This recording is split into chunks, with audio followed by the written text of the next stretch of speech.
Class, welcome to Salam learning. Anithya miss ആണ്.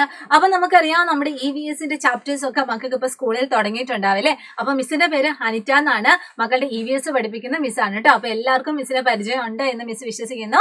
അപ്പൊ anyway നമ്മൾ ഇന്നത്തെ ഈ ഒരു ചെറിയ വീഡിയോയിൽ നമ്മൾ ഡിസ്കസ് ചെയ്യാൻ പോകുന്നത് നമ്മുടെ ഫസ്റ്റ് യൂണിറ്റ് ആയ വയലും വനവും അല്ലെങ്കിൽ ഫീൽഡ് ആൻഡ് ഫോറസ്റ്റ് എന്ന് പറയുന്ന ചാപ്റ്ററിലെ വളരെ പ്രധാനപ്പെട്ട ഒരു ചെറിയൊരു സെക്ഷൻ ആണ് കേട്ടോ. നമുക്കറിയാം ഈ ഒരു ചാപ്റ്ററിൽ നമ്മൾ അഡാപ്റ്റേഷൻ അല്ലെങ്കിൽ അനുകൂലനങ്ങളെ പറ്റി നമ്മൾ ഡിസ്കസ് ചെയ്യുന്നുണ്ട്. എക്കോസിസ്റ്റം അല്ലെങ്കിൽ ആവാസ വ്യവസ്ഥകളെ പറ്റി നമ്മൾ ഡിസ്കസ് ചെയ്യുന്നുണ്ട്.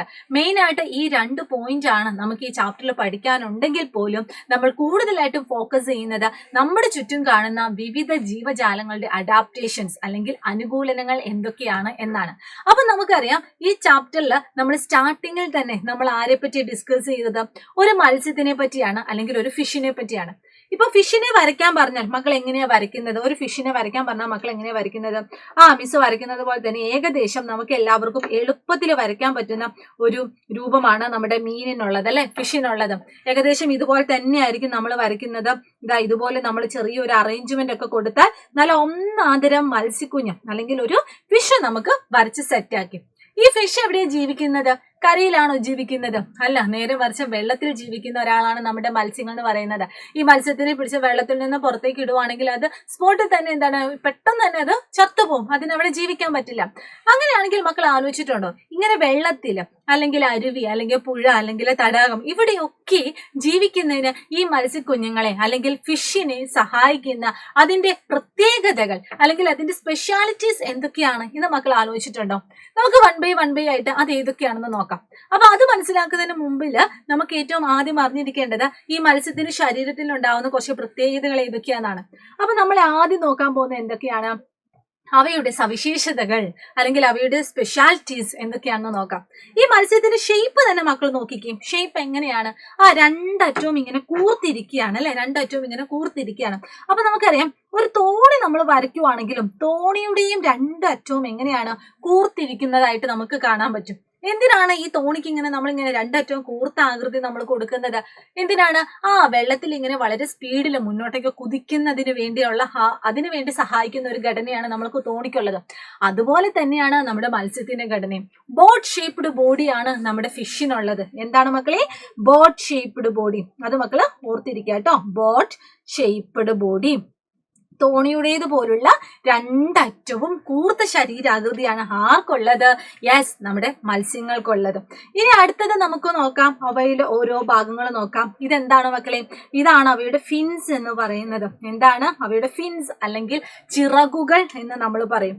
എന്തിനാണ് ശരിക്കും നമ്മുടെ ഈ മത്സ്യങ്ങൾക്ക് ഈ ചിറകുകൾ നമ്മൾ കൊടുക്കുന്നത്? വെള്ളത്തില് വളരെ പെട്ടെന്ന് ഇങ്ങനെ ഗ്ലൈഡ് ചെയ്യാൻ അല്ലെങ്കിൽ തെന്നി നീങ്ങുന്നതിന് അതിനെ സഹായിക്കുന്നു. ഇനി ഇവിടെ മാത്രമേ ഈ പറയുന്ന ചിറകുകളുള്ളൂ? അല്ല, ഈ ഭാഗം എന്താണ്?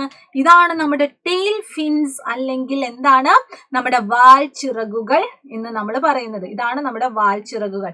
അതെന്തിനാണ് സഹായിക്കുന്നത്? നമുക്കറിയാം, ഒരു മീനിനെ നമ്മൾ ഉന്ന വിടുവാണെങ്കിൽ, മീനെ നമ്മൾ പിടിക്കുവാണെങ്കിൽ പെട്ടെന്ന് തന്നെ അത് അതിന്റെ ഡയറക്ഷൻ ഒക്കെ മാറി വേഗം സ്പീഡിൽ അത് നമ്മുടെ കണ്ണിൽ നിന്നും മാറിപ്പോകും. അതായത് അതിന്റെ ഡയറക്ഷൻ ചേഞ്ച് ചെയ്യുന്നതിനാണ് അതിനെ സഹായിക്കുന്ന ഒരു ഭാഗമാണ് അതിന്റെ ടെയിൽ ഫിൻസ് എന്ന് പറയുന്നത്. ഇനി നമുക്ക് നോക്കുവാണെങ്കിൽ ഇങ്ങനെ നമുക്കറിയാം എല്ലാ മത്സ്യത്തിന്റെ ശരീരത്തും ഇതുപോലെ ചെറിയ രീതിയിലുള്ള ശൽക്കങ്ങൾ നമുക്ക് കാണാൻ വേണ്ടി സാധിക്കും. ഇതിനെ നമ്മൾ സ്കെയിൽസ് എന്നാണ് പറയുന്നത്. എന്തിനാണ് ഈ സ്കെയിൽസ് എന്ന് പറഞ്ഞാൽ, അല്ലെങ്കിൽ എന്തിനാണ് ഈ സ്കെയിൽ നമ്മൾ യൂസ് ചെയ്യുന്നത്? ചൂടിൽ നിന്നും തണുപ്പിൽ നിന്നും, അതായത് ക്ലൈമറ്റ് ചേഞ്ചിൽ നിന്നൊക്കെ രക്ഷപ്പെടുന്നതിന് വേണ്ടി ഈ ഫിഷിനെ സഹായിക്കുന്ന അതിന് ശരീരത്തിൽ ഒരു പ്രത്യേകതയാണ് അതിന്റെ സ്കെയിൽസ് എന്ന് നമ്മൾ പറയുന്നത്. ഇനി നമുക്കറിയാം ഈ മത്സ്യത്തിന്റെ ഈ ഒരു ഭാഗത്തേക്ക് നോക്കുവാണെങ്കിൽ അവിടെ നമുക്ക് എന്താണ് ശകുലങ്ങൾ കാണുന്നതിന് വേണ്ടി സാധിക്കും. ചിലപ്പോൾ നിങ്ങളുടെ വീട്ടില് അച്ഛനോ അല്ലെങ്കിൽ അമ്മയോ ഈ ഫിഷൊക്കെ അല്ലെങ്കിൽ മത്തിയൊക്കെ ഇങ്ങനെ ക്ലീൻ ആക്കുന്ന സമയം അതിന്റെ ഈ ഒരു പോർഷനിൽ നിന്ന് നമുക്ക് എന്ത് കിട്ടും? ഗിൽസ് അല്ലെങ്കിൽ ശകുലങ്ങൾ നമുക്ക് കിട്ടും. അപ്പൊ ഇവിടെ എന്താണുള്ളത്? ഗിൽസ് അല്ലെങ്കിൽ ശകുലങ്ങൾ. ഓക്കെ, ഇതും കൂട്ടുകാര് ഓർത്തിരിക്കുക. അപ്പൊ ഇത്രയും കാര്യങ്ങളൊക്കെ ഫിഷിന്റെ ശരീരത്തിന് അതിന് അവയുടെ വാസസ്ഥലമായ വെള്ളത്തിൽ ജീവിക്കുന്നതിന് അതിനെ സഹായിക്കുന്ന ആൾക്കാരാണ്. അപ്പൊ എന്തൊക്കെയാണ് നമ്മൾ ഡിസ്കസ് ചെയ്തത്? അതിന്റെ ബോട്ട് ഷേപ്ഡ് ബോഡി നമ്മൾ ഡിസ്കസ് ചെയ്തു. അതിന്റെ സ്ലിപ്പറി ബോഡി എന്ന് പറഞ്ഞാൽ അതിന്റെ അർത്ഥം എന്താണ്? വഴുവഴുത്ത ശരീരമാണ്. അത് നമ്മളിങ്ങനെ പിടിച്ചാൽ അത് പെട്ടെന്ന് നമ്മുടെ കയ്യിൽ നിന്ന് തെന്നി മാറിപ്പോകില്ലേ. പിന്നെ അതിന്റെ ഫിൻസ് നമ്മുടെ വെള്ളത്തിൽ ഇങ്ങനെ സ്വിം ചെയ്യുന്നതിന് നമ്മളെ സഹായിക്കുന്നു. ടെയിൽ ഫിൻസ് എന്ന് പറഞ്ഞാൽ ഡയറക്ഷൻ ചേഞ്ച് അറേഞ്ച് ചെയ്യുന്നതിന് നമ്മളെ സഹായിക്കുന്നു. അതുപോലെ തന്നെ ഗിൽസ് അല്ലെങ്കിൽ നമ്മൾ ശകുലങ്ങൾ എന്ന് പറഞ്ഞ എന്തിനാണ്, ശ്വസിക്കുന്നതിന്, വെള്ളത്തിൽ ശ്വസിക്കുന്നതിന് നമ്മളെ സഹായിക്കുന്നുണ്ട്. ഓർഡർലി അറേഞ്ച്ഡ് സ്കെയിൽസ് അല്ലെങ്കിൽ നിരനിരയായി ക്രമീകരിക്കുന്ന നമ്മുടെ ശൽഖങ്ങൾ എന്ന് പറഞ്ഞ മത്സ്യത്തിന് എന്തിനാ സഹായിക്കുന്നത്, ചൂടിൽ നിന്നും തണുപ്പിൽ നിന്നും ക്ലൈമറ്റ് ചേഞ്ചിൽ നിന്ന് രക്ഷപ്പെടുന്നതിന് സഹായിക്കുന്നു.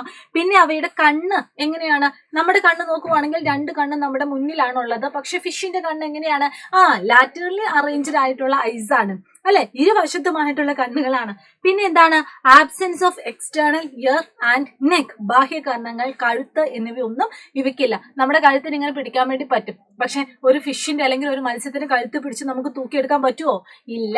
അപ്പൊ ഇതൊക്കെ നിങ്ങൾ ഓർത്തിരിക്കുക. ഇവയൊക്കെ നമ്മൾ എന്തിനാ പഠിച്ചതെന്ന് ചോദിച്ചാൽ, നമ്മൾ എന്തിനാ പഠിച്ചത്, നമ്മുടെ വാസസ്ഥലത്തും അല്ലെങ്കിൽ മത്സ്യത്തിന്റെ ഡ്വെല്ലിംഗ് പ്ലേസ് അല്ലെങ്കിൽ മത്സ്യത്തിന്റെ വാസസ്ഥലത്ത് അതിന് ജീവിക്കാൻ സഹായിക്കുന്ന അതിന്റെ സ്പെഷ്യാലിറ്റീസ് ആണ് ഇവയൊക്കെ.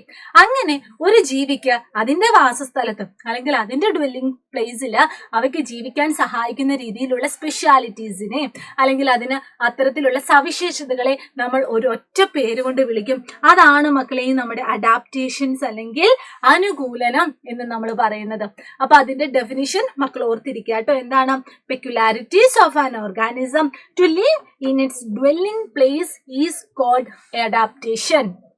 ഓക്കെ, ഒരു ജീവിക്ക് അതിന്റെ വാസസ്ഥലത്ത് ജീവിക്കാൻ വേണ്ട പ്രത്യേകതകളെ അല്ലെങ്കിൽ സവിശേഷതകളെയാണ് നമ്മൾ എന്ത് വിളിക്കുന്നത്, അനുകൂലനം എന്ന് നമ്മൾ വിളിക്കുന്നത്. അപ്പൊ നമ്മൾ ഇപ്പൊ ഡിസ്കസ് ചെയ്തത് എന്തിന്റെ അനുകൂലനമായിരുന്നു, ഫിഷിന്റെ അനുകൂലനമായിരുന്നു. ഇനി നമ്മൾ നോക്കാൻ പോകുന്നത് ഒരു ഡക്കിന്റെ അഡാപ്റ്റേഷൻസ് ഏതൊക്കെയാണ്. അതായത് ഡക്കിന്റെ ഡക്ക് വസിക്കുന്ന ആ ഒരു സ്ഥലത്ത്, അല്ലെങ്കിൽ ഡക്ക് എന്ന് പറഞ്ഞാൽ നമുക്കറിയാം വെള്ളത്തിലും ജീവിക്കും കരയിലും ജീവിക്കും. അപ്പം ഈ കരയിലും വെള്ളത്തിലും അതിന് ജീവിക്കാൻ സഹായിക്കുന്ന എന്തൊക്കെ സവിശേഷതകളാണ് ഉള്ളത് എന്നാണ് ഡക്കിന്റെ അഡാപ്റ്റേഷൻ എന്ന് ചോദിച്ചാൽ നിങ്ങൾ ഉത്തരം എഴുതേണ്ടത്. എന്തൊക്കെയാണെന്ന് നമുക്ക് നോക്കിയാലോ. അതിന്റെ തൂവലിന്റെ പ്രത്യേകത എങ്ങനെയാണ്, ഓയിലി ആണ് അല്ലെ, എണ്ണമയമുള്ള തൂവലാണുള്ളത്. ഇനി അതിന്റെ കാലുകൾ എങ്ങനെയാണ്, വെബ്ഡ് ഫീറ്റ് ആണ്, ചർമ്മബന്ധിതമായിട്ടുള്ള കാലുകളാണ്. ഇനി അതിന്റെ കൊക്ക് അല്ലെങ്കിൽ അതിന്റെ ചുണ്ട് എങ്ങനെയാണ്, ഫ്ലാറ്റ് ബീക്സ് ആണ്, യെസ്, പരന്ന ചുണ്ടുകളാണ്. അപ്പൊ അതെന്തിനാ സഹായിക്കുന്നത്, ഇരയെ പെട്ടെന്ന് ക്യാച്ച് ചെയ്യുന്നതിന് വേണ്ടി അതിനെ സഹായിക്കുന്നുണ്ട്. ടു ക്യാച്ച് ദ പ്രേ, ചെളിയിൽ നിന്നാണെങ്കിലും വെള്ളത്തിൽ നിന്നാണെങ്കിലും തന്റെ ഇരേനെ ക്യാച്ച് ചെയ്യുന്നതിന് അതിനെ സഹായിക്കുന്നുണ്ട്. അപ്പൊ അഡാപ്റ്റേഷൻ എന്നതിനെ പറ്റി ബെറ്റർ ആയിട്ട് ക്ലിയർ ആയിട്ട് നിങ്ങൾക്ക് ഒരു ഐഡിയ കിട്ടിയില്ലേ. അപ്പൊ ഇത് മാത്രമല്ല, ഈ ചാപ്റ്ററിന്റെ ബാക്കി റിമൈനിങ് സെക്ഷൻസ് ഒക്കെ ആയിട്ട് നമ്മുടെ ഈ ഒരു ചാനലിൽ എത്രയും പെട്ടെന്ന് തന്നെ കുഞ്ഞു കുഞ്ഞു വീഡിയോസ് ഒക്കെ ഇവിടെ വരും. അപ്പൊ മക്കൾ എല്ലാവരും ഇത് ചെയ്യുക. ഈ വീഡിയോസ് ഒക്കെ ഇഷ്ടമായാൽ ലൈക്ക് ചെയ്യുക. അതുപോലെ തന്നെ ഇതുപോലെയുള്ള വീഡിയോസ് ഒക്കെ വേണമെങ്കിൽ നിങ്ങൾ മാക്സിമം ഷെയർ ചെയ്യുക കേട്ടോ. അപ്പൊ ഇനി നമുക്കിനി അടുത്ത ദിവസം വേറെ ഒരു കുട്ടി കുട്ടി വീഡിയോസ് ഒക്കെ ആയിട്ട് കാണാം. അപ്പൊ നമുക്ക് പിന്നെ കാണാം. Thank you so much and all the very best.